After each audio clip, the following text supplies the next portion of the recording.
Welcome to another weekly live episode of Coastal Drone Weekly Live. My name's Ian. And I'm Finn. And today we are talking about what to do in the event of a bird strike. Take it away, Finn. All right. So there are birds in aviation. They have come into conflict for basically since aviation has been a thing.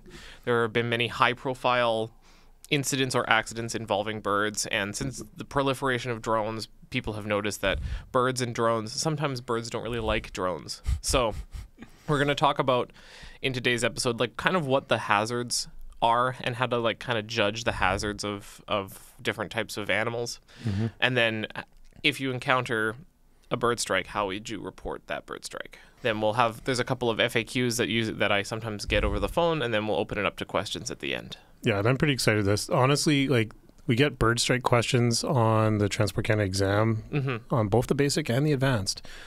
And they're a bit out there. Yes. And there is some information out there, but I'm absolutely not an expert on this one. So this is great. So the information in this presentation is based on the Transport Canada Wildlife Management Guide, which is a free available PDF. It's very, very long. It's very, very thorough. So I spent a day kind of thumbing through that to try and pull out some of the main points that would be relevant to drone pilots. This document was not produced for pilots. It was actually produced for airport managers to try and bird-proof or make their airfields safer for aircraft, because one of the things that we're going to look at is like why do birds like to actually hang around airports? Because birds actually do like to hang around airports quite a bit. What? So is this like a CARS 100?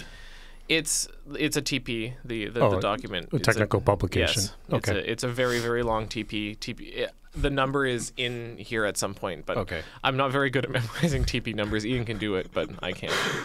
Okay, let's get right into it. Animal hazards to drones. One of the things about birds is that birds are primarily drawn to certain areas by the availability of food. Birds are attracted by food, so knowing what they eat and where that food is available is part of the key to mitigating wildlife hazards. So some of the common food sources for birds: insects and worms, seeds and berries, grass. So grass in particular, that's geese. Geese and other waterfowl eat grass. Runways or airports are covered in grass, which is why this is... And sometimes hay. Small animals like fish, mice, and actually other birds. And then garbage and carrion, so seagulls and vultures and things like that. The other thing that drives conflict with birds, daily and like seasonal migratory flight patterns are a prime cause of bird strikes. So when birds are flying, like at what altitude birds are flying, this will lead to the severity and the probability of actually having an encounter with a bird. So here's why it's particularly hazardous to drones: is the majority of day-to-day avian movements occur between 30 and 300 feet AGL. Most drone flights, you could say, are between 30 and 300 feet AGL. Yeah, so low level to the ground, like... Exactly. In and around things like trees or parks or things with food, right? So, we were looking at grass, we were looking at berries and mice. That's your field with a tree line. Yeah. Everything in there is going to be, or all of those foods are going to be in a field with a tree line. Yeah, I've done quite a bit of like low level fisheries enforcement as well in the helicopter, and predatory birds like hawks and stuff, they'll be higher up, but at the same time, if you're over a food supply, that's where they're going to be. So if I'm over the river looking for fish, sure enough, there's going to be some sort of predator bird. Yeah, and so Ian and I, the airport that we fly out of, to the south of this airport, there's a big island that's covered in farms. And during the geese migratory season, there's normally about between 200 and 400 geese laying over in this farmland because it floods, and then they like to swim in the flooded fields. I'm going to do just a quick ad break here, and I'm going to advertise that today's episode is sponsored by Red, the color red. The color red. This was not planned. Not the camera company, right?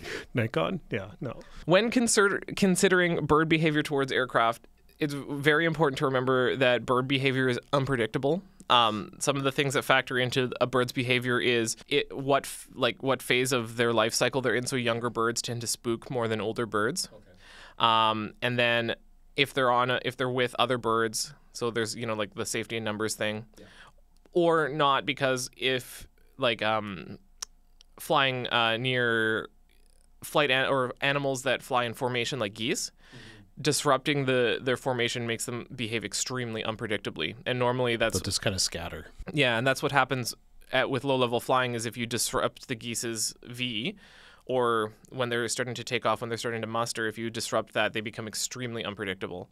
And then also just other things, they're animals, right? Like if they're under stress, if they're feeling spooked, then they're more likely to exactly. So one of the things that is to stress is that bird behavior towards aircraft is mostly anecdotal. There haven't really been when people have looked at bird behavior, it's hard to draw out like a one single thing that a bird will do. So the behavior then tends to be mostly anecdotal. So some of the things that birds have been observed to do: ignore aircraft. Sometimes they just don't even care. Enter a panic flight, so sometimes they scatter, sometimes they fly, or just behave unpredictably, and sometimes they can attack aircraft, specifically drones. So we're going to show you a video of a drone being hit by a bird, and the thing that I want you to notice about this is how fast it goes from you can't see the bird to the drone is gone.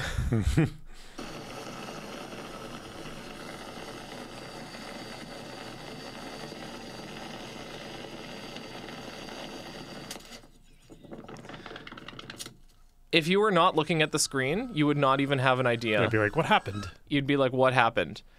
If you were if you were looking at it in flight, you might not have been able to see that aircraft. One more time. Or not the aircraft. So the funny thing is, watch real quick here, as he suddenly climbs up. So I think he did see it, or the drone pilot. See how he suddenly climbs up? Mm-hmm. This is something we often tell people to do, is to climb vertically up, because birds don't hover vertically.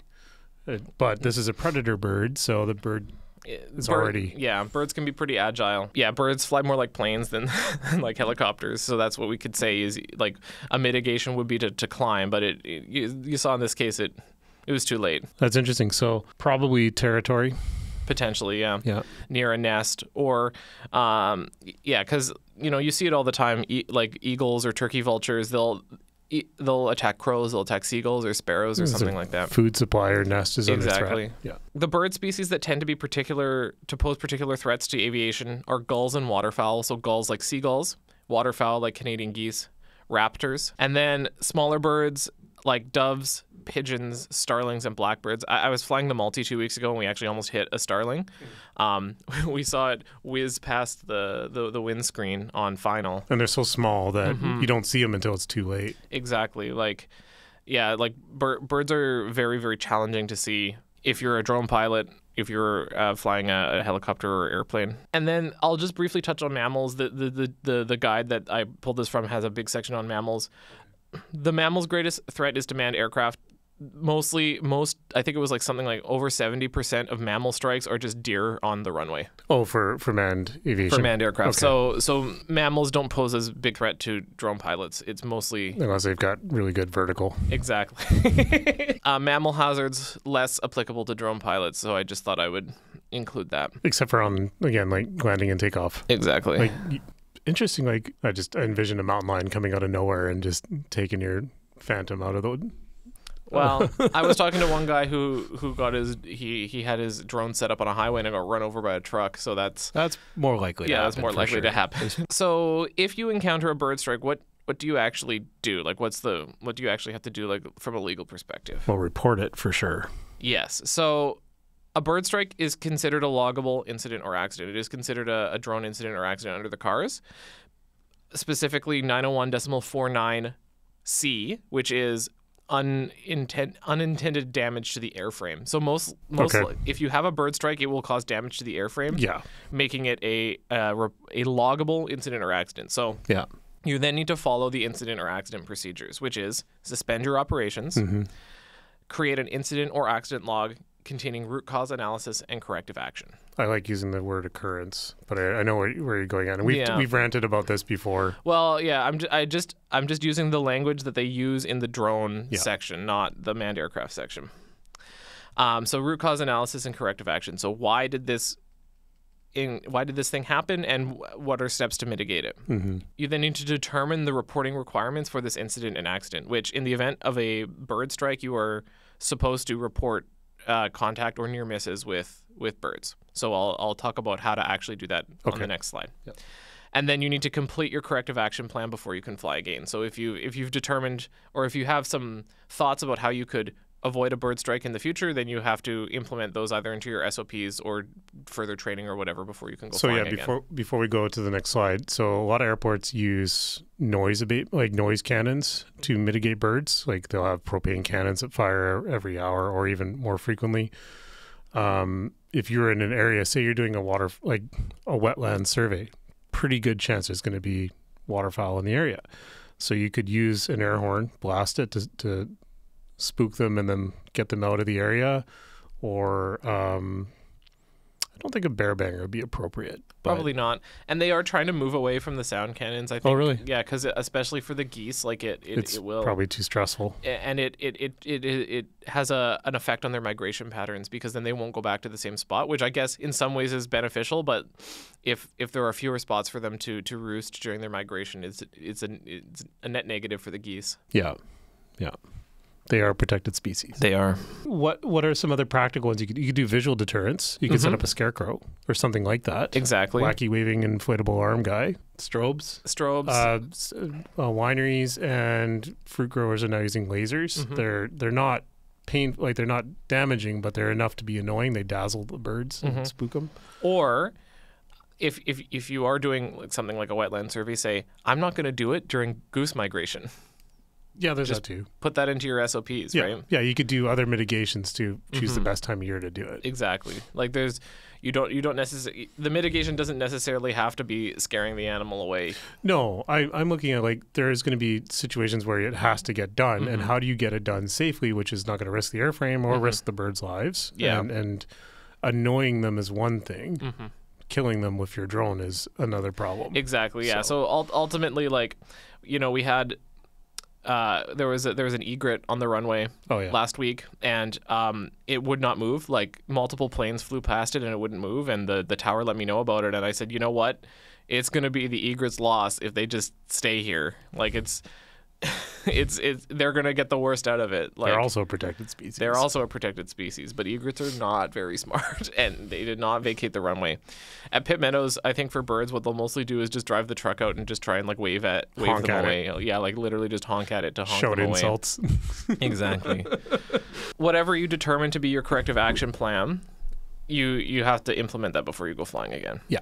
Yeah, because you've had an occurrence or an incident or an accident. Exactly. So what do you do if you encounter a bird strike? Well, they should be reported to the wildlife control specialist at Transport Canada. Okay. The information on where to contact them is the up-to-date reporting information is found in Appendix C of Technical Publication 13549. We'll put the link to this in the comments or in the description. So I didn't put the person's name in, because if you actually look, it's someone's name and email and telephone number. Okay. So that's why I didn't put it in here, because it might change, and also I didn't really feel don't want to dox so one of our friends. So there is a wildlife control specialist at Transport Canada. In this, you look in this appendix, and it could change if it's a new person. It will change. You would need to you would email this person, request a form. Yeah. You would then fill out the form, send it back to them. Okay. Probably a good idea to gather as many pictures of the evidence if there's a bird kill and everything else. Yeah. So they're not. This person is not going to be mad at you. I mean, their goal is they're trying to log statistics of it, and see where they're happening, because the goal is mitigation. Like they don't want to see aircraft damaged. They don't want to see animals hurt either. Like, so the whole point of this, it's the same point of all incident and accident logging and reporting. It's not to point the finger, it's to prevent reoccurrence. Yeah, it's a safety management system in action. Exactly. So And especially if you're operating near an aerodrome, this becomes important because then that information will be sent to the airport manager, and because the airport manager has a duty to try and mitigate bird and wildlife hazards around their aerodrome. Yeah. Couple common questions that you get. If you see any bird at all, should you terminate the operation? Not necessarily.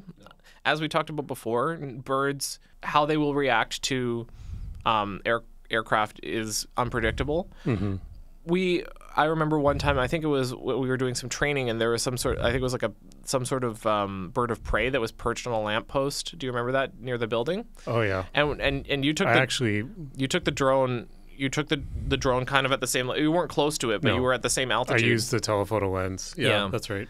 From the other side of the field, and it like looked at the drone, but didn't seem. Yeah, I got like eye to eye. It was actually really cool. It was a hawk, and we used the 7X on the Mavic 3, and I wasn't far, but I wasn't obnoxiously close. No, you weren't like bothering it, I don't think. No. That's actually a good question. Is there a specific minimum distance for birds of prey? Not in the regulations, but I wouldn't. It's a practical thing. From a practical standpoint, I wouldn't. If you birds of prey are the ones that will, things like geese and starlings and blackbirds. These are like, or seagulls, like ones that you'll encounter. If they hit your drone, it will damage your drone, but they will not attack your drone. Birds of prey could potentially attack your drone. I got a couple stories. Okay. We could interject with these because I think it's kind of in the same area. Okay, go for it. So this it's relevant. First one. 3 years ago, I think I was hired to fly a Matrice 600 with a custom payload. So the Matrice 600 is about the size of this table. It's a 6-bladed multi-rotor drone with an open platform. Like, it's designed to carry multiple payloads. The payload that I was hired to fly was, they called it a hyperspectral system. So it was a LiDAR payload plus an RGB camera plus a multispectral camera. So it's basically any and all types of data all at once. It would take about half an hour to get everything calibrated and ready to go. So we would use a pack of batteries, and then we would switch to another pack of batteries once we were ready to actually take off. And we figured out how to hot swap the batteries in the Matrice 600 by pulling one while the other 5 were still on. We burned 2 sets of batteries because we messed up hot swapping the first time because we had to then recalibrate everything. So it took a while to get this thing in the air. Finally, we get it in the air. It's on an automated flight plan. We were using a different ground control system. It's called UGCS. I should point out that this payload, like the drone is relatively expensive for its time. It was about $20,000, $30,000 when it was new. The payload, though, was about $250,000. Oh. It was quite expensive, and I had to do quite a bit of confirmations that my insurance was going to cover this before I did it. We finally got this thing in the air, and so it goes up to mission altitude, which is probably 100 feet AGL or something like that. And as soon as it goes up and then it starts executing the pre-programmed mission to start going to the opposing field. So like start the field at about 700 meters away, which is a drone this size, it's easy to maintain visual line of sight. And all of a sudden, out of nowhere, a turkey vulture starts chasing the drone. And I had done quite a bit of practice in messing around with UGCS, but for some reason I couldn't get the automation to stop. So now the drone is moving to mission at not very fast, about 5 meters per second or less. And the turkey vulture is gaining on it. And I'm panicking, trying to get the cancel automation button to work. Finally, there must have been a server lag or something because UGCS runs a server and a client for it to work. And I took manual control. But because it's a Matrice 600, your orientation is like you use the 2 red prop motors to know where the nose of the drone is.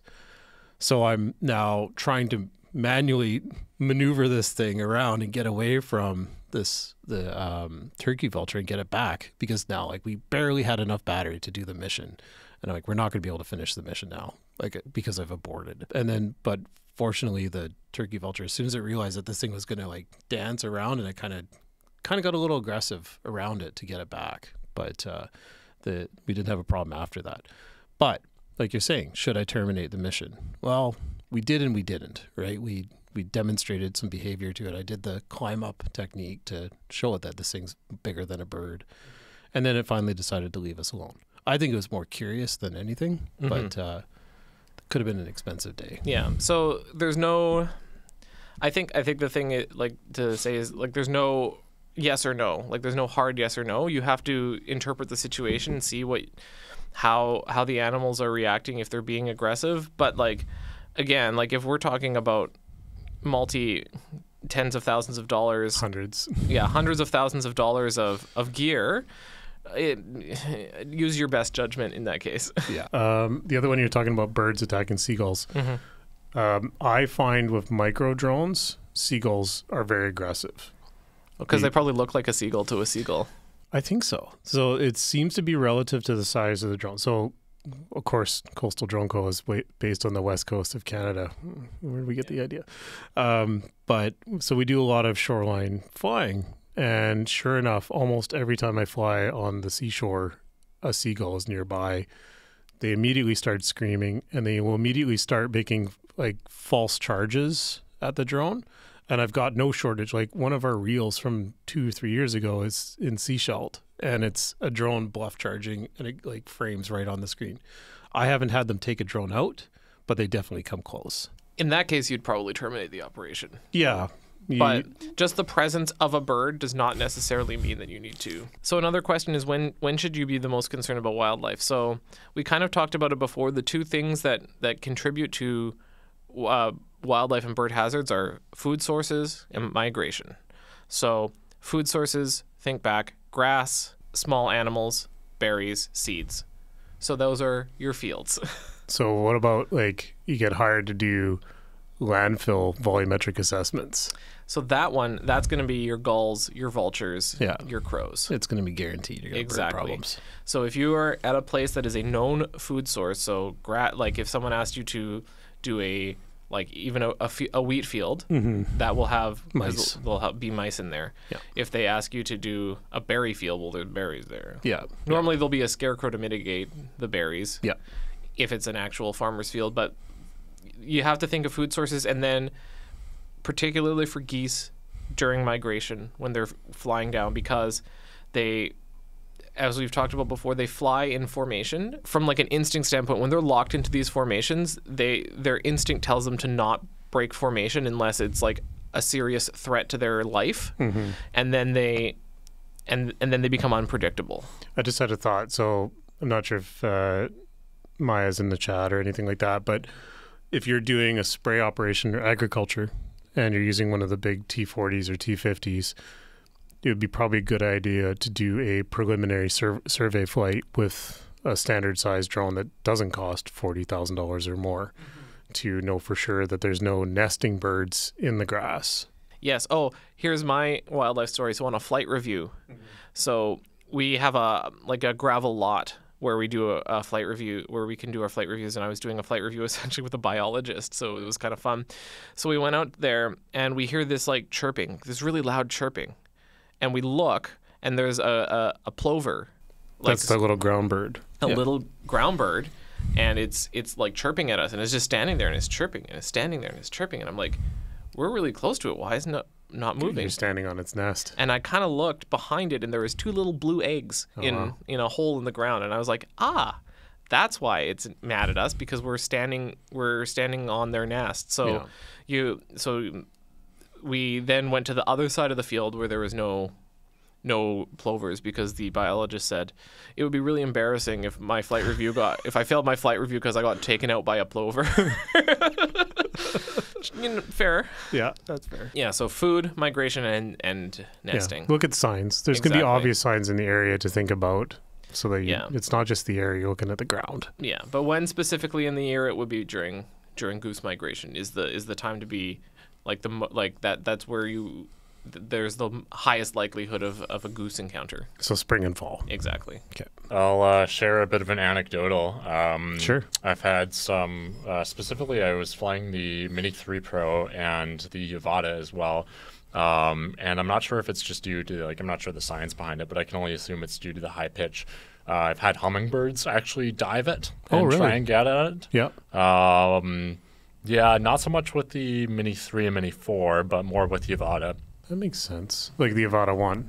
Yeah, the Yavata 1 there. Yeah, because it's super high frequency, super shrill. So that would definitely create some noise and anxiety. Like even just the presence of the noise would probably set things off. In fixed wing, I'll tell you what our bird mitigation is Sure. just two things: pull up, go around, and then if you're not near the airport, like if you just are encountering birds in flight, which happens from time to time, and especially big birds like eagles can get pretty high, is you turn on your lights, all your lights. That's true. Make yourself as conspicuous as possible. Exactly. They tend to not like, and at the end of the day, like if you're flying a plane, it's large and it's noisy and it's covered in lights. It doesn't like it. Yeah, this is not a bird. No, it's not a bird. Is it the same for helicopters? Turn all your lights on? We generally run them on anyway, Right. just to be as conspicuous as possible. Right, because you're low to the ground most of the time. Yeah. Yeah, So so- I like to run the landing lights and nav lights and everything as much as I can. Yeah. So normally normally in normal flight in a fixed wing you only keep the light on the tail on. But then if you're in an area with a lot of birds, it's landing light on, nav lights on. Interesting. So that those are our mitigation strategies. So for drones, if if your drone has lights, You could try a strobe. you could try a strobe on the drone. You could turn all most drones, the lights turn on automatically. Yeah. But make sure the lights are on, or you could have lights on the ground, like strobes on the ground. And if you see a bird approaching it, you could try and flash the bird. The other thing you'd watch out with a strobe is it might interfere with whatever you're doing. For like, say you're doing cinematic and it's misty, or Right. it could refract that. Yeah. So birds don't like noise and they don't like lights. So those can be your mitigation strategies. So what spurred this is I rewrote the advanced exam for my recency, and I got a question about bird behavior during bird behavior on, like, in this scenario, what's the thing that a bird might do, and I had to go find it in the AIM. So Thank you so much for watching another episode of Coastal Drone Weekly Live. If you enjoyed this content, please be sure to hit that like and subscribe button. tune in next week to see what color Ian and I wear next week. Yeah, next week will be green. No, I don't know. We'll have to find out. That's why they have to come back next week. it'll probably be red again. All right, well, thanks for watching, and we'll see you all next week. Have a great day. Cheers.